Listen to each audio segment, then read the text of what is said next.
Gracias por continuar con nosotros aquí en su revista Primera Hora. Recuerden siempre seguirnos a través de nuestras plataformas digitales como Canal 2 Nicaragua. En esta ocasión vamos a hablar sobre el insomnio y para ello nos acompaña el doctor Adrián Coulson, que nos va a estar comentando todo sobre este tema. Está también con nosotros Yamu. Buenos días, doctor. ¿Cómo está? Bienvenido a Primera Hora. Gracias por acompañarnos.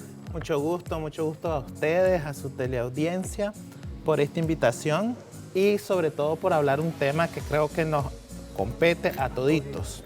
Así es, doctor. Un tema que lo sufren muchísimas personas, bueno, viven con él día a día. Me gustaría que nos comente para iniciar qué es el insomnio. Vamos a que nos defina qué es el insomnio. Bueno, miren, el insomnio en realidad es una de las enfermedades del sueño. Existen muchísimas enfermedades del sueño. En general, el insomnio, si lo pudiéramos definir en pocas palabras, sería dificultad para dormir o la incapacidad para dormir. Sin embargo, los más estudiosos de trastornos del sueño hacen un poquito más específico para que no sobretratemos o sobrediagnostiquemos el problema.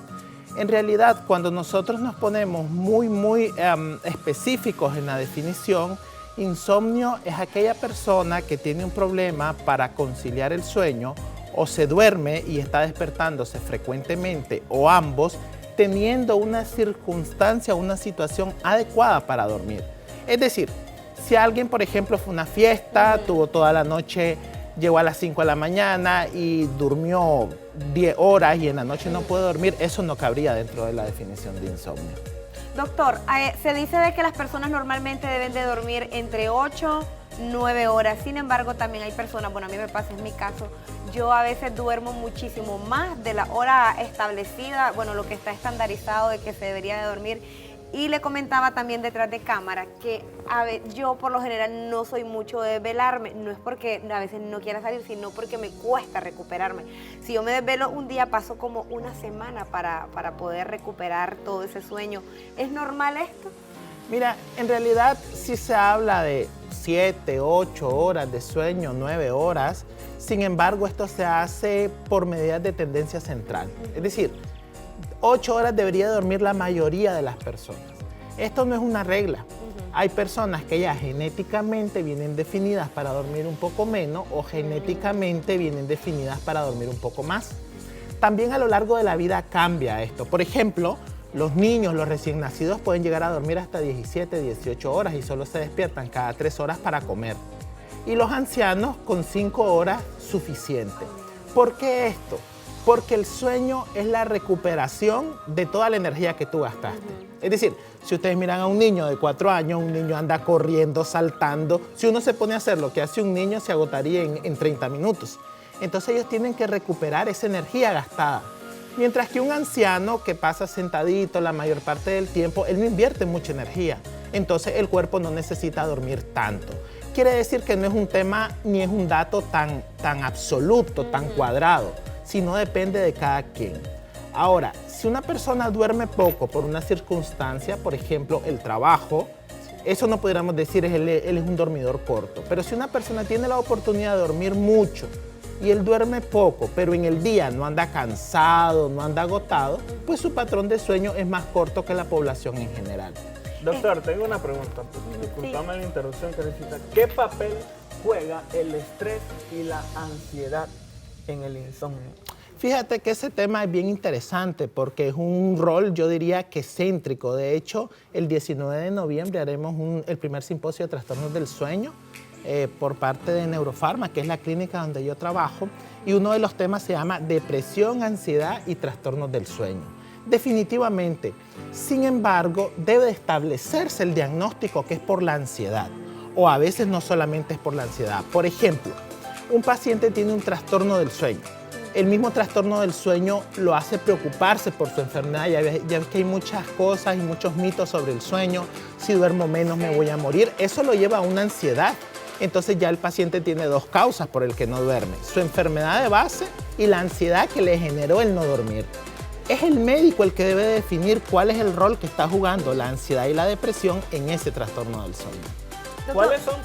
Hay muchas preguntas, pero juguemos papel y tijera para preguntar. Este tema para mí es de muchísimo interés. Para el mundo. Porque le voy a contar, incluso a mí me pasa que cuando yo ando con mi tía, ¿verdad?, de velo, me da como baches, me da como lagunas mentales, es como se me pueden olvidar las cosas. ¿Qué tan relacionado está el sueño a la pérdida de memoria? Esa es una pregunta, entrenaron bien las preguntas, porque es muy buena pregunta.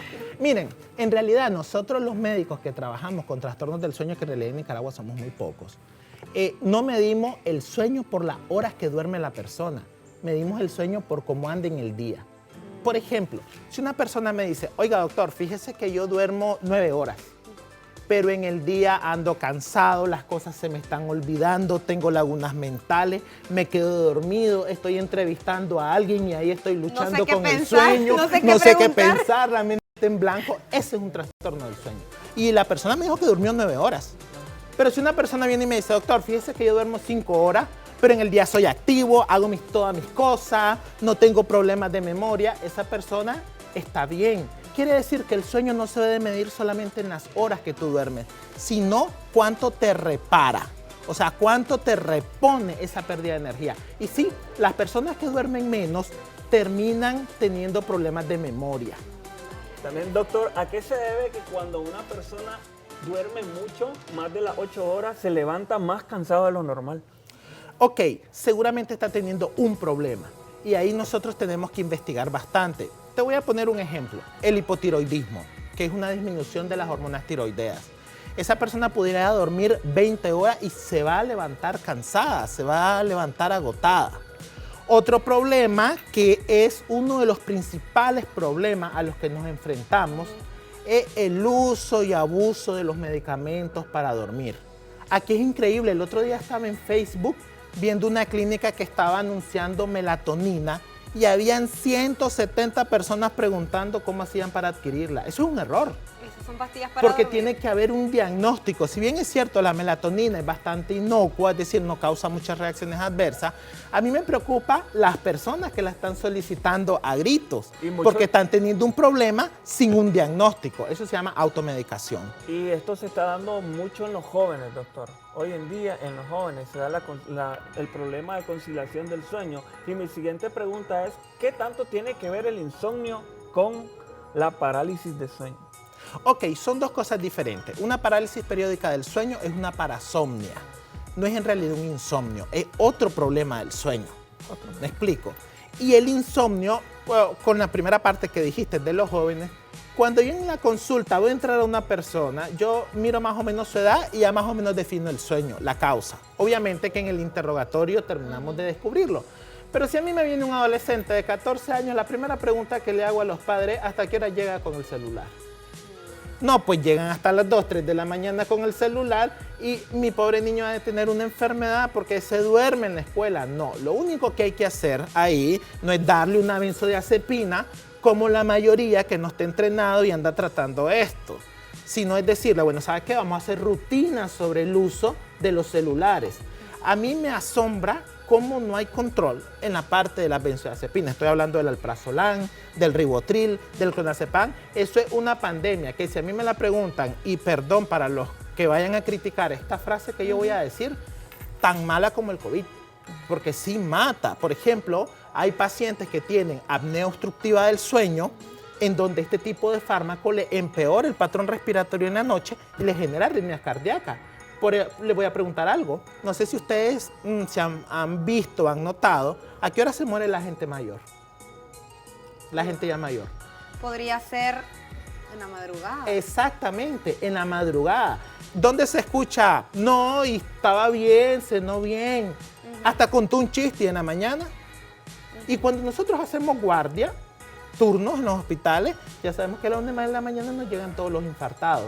Están teniendo problemas del sueño. Y lo que más nos preocupa a los médicos es que los colegas no lo están identificando.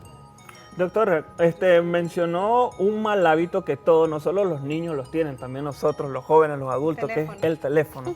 ¿Qué otro mal hábito nosotros debemos de evitar para conciliar el sueño? Ok, uno debe de hacer rutinas. La Asociación Americana de Trastornos del Sueño dice que si tú haces rutina o tú haces higiene de sueño, puedes mejorar hasta un 30% de tu trastorno. ¿Cuáles son las principales rutinas? Tienes que irte a la cama a la misma hora en lo posible. Es decir, no tienes que irte hoy a las 7, mañana a la 1, pasado mañana, eso no. Segundo, tus tiempos de cena. Tienes, por ejemplo, que comer unas 2 horas antes de irte a la cama. Cuando tú te vas a dormir, lo que queremos es que el cerebro se apague. Y mucha gente come y se va a acostar. O sea, después de una carga de energía, activas el on y te vas a dormir. No tiene sentido. Por ejemplo, hasta la actividad física, el ejercicio. Tú que haces ejercicio, el ejercicio lo tienes que hacer por la mañana. Doctor, pero es que entro a las 6 de la mañana, entonces lo haces a las 4:30. Porque luego hacerlo por la noche... Él trabaja en la noche de ejercicio. Entonces tienes que... Bueno, entonces tú trabajas, solo diriges, pero tú lo haces después, ¿no? Por la mañana. Es difícil. Porque te activa. Es decir, obviamente tenemos todo un tema que son el trabajo. Si yo le digo, si alguien me dice, yo soy guarda de seguridad, ¿cómo le voy a decir yo no te desvele? Y tenemos que ir adecuando el tratamiento a cada quien. Pero las recomendaciones, si bien es cierto, no se pudieran cumplir todas, se deben de cumplir la mayoría. Lo otro es el consumo excesivo de café. Mucha gente dice, doctor, pero fíjese que ando bien, yo me siento tranquilo. ¿Y cuánto café toma? No, pues que me tomo 7 tazas de café al día. Me tomo energizantes, ando buscando noradrenalina, etcétera, etcétera. Entonces ahí hay un trastorno del sueño. Doctor, y la música, ahí en mi día yo trato de poner música relajante. Bueno, hay personas que ocupan incluso olores para inducir al sueño. ¿Qué tan recomendable es? Mira, pues fíjate que hay un tema y es una discusión. Por ejemplo, algunos dicen, no, sí, pues si tú escuchas Mozart, luego te vas a relajar. Yo en mi práctica clínica no lo recomiendo. ¿Por qué? Porque todo a lo que tú expones a tu cerebro le estás dando sustrato para procesarlo.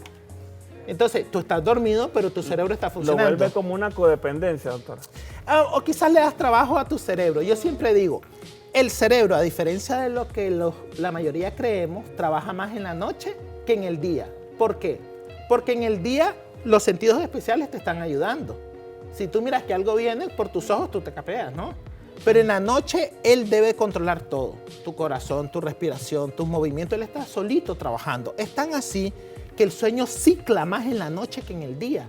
Cada ciclo dura aproximadamente 90 minutos por 4 fases, que no vamos a hablar mucho de eso, pero lo que les quiero decir es que al cerebro hay que dejarlo trabajar tranquilo durante la noche. Excelente, muchísimas gracias, doctor, por todas estas recomendaciones que nos ha compartido el día de hoy. Me gustaría que nos comente sus números de contacto y los horarios de atención también para todas las personas que estén interesadas en mayor información. Otra cosa que me gustaría que le diéramos es como que más continuidad a este tipo de temas, porque son temas de súper importantísimos para todas aquellas personas que, como mencionó el doctor, trabajamos bajo vigilancia, tienen trabajos nocturnos. Porque hay personas que creen que, no, ahorita he dormido hora, pero por la tarde voy a dormir 4, así es que voy a compensar el sueño. Es una de las preguntas, la última pregunta que yo tenía para usted. ¿El sueño se recupera, no, se recompensa? El sueño no se compensa, sobre todo, por ejemplo, en los países industrializados. ¿Por qué creen que hay más infartos en los países industrializados que en los países en vía de desarrollo? Porque uno cree, yo trabajo de lunes a viernes y el sábado y el domingo duermo como boa y ahí me recupero totalmente. No es cierto, no es la recuperación, el sueño perdido es sueño perdido, ¿de acuerdo? Y sí, pues a ustedes les dejo cuando quieran la invitación, seguimos hablando. Yo estudié 1 año solo trastornos del sueño, así que no podemos en 30 minutos o 25 hablar sobre ese tema. ¿Dónde nosotros atendemos? Bueno, Neurofarma. Neurofarma es una clínica que está muy orientada, dirigida a los trastornos neurológicos, principalmente a los trastornos del sueño, y queda en la Centroamérica, donde fue el registro de la propiedad 250 metros al lago, ¿verdad? Y los teléfonos es 222-33-200 y ahí evaluamos. Y a diferencia de lo que las personas creen, las consultas de trastornos del sueño son las consultas más extensas. De hecho, nos demoramos 1 hora solo en evaluar y tratar de definir cuál es el problema del paciente. Excelente, muchísimas gracias. Teníamos las recomendaciones de parte del doctor Adrián Coulson. Él es neurólogo con máster en trastornos del sueño.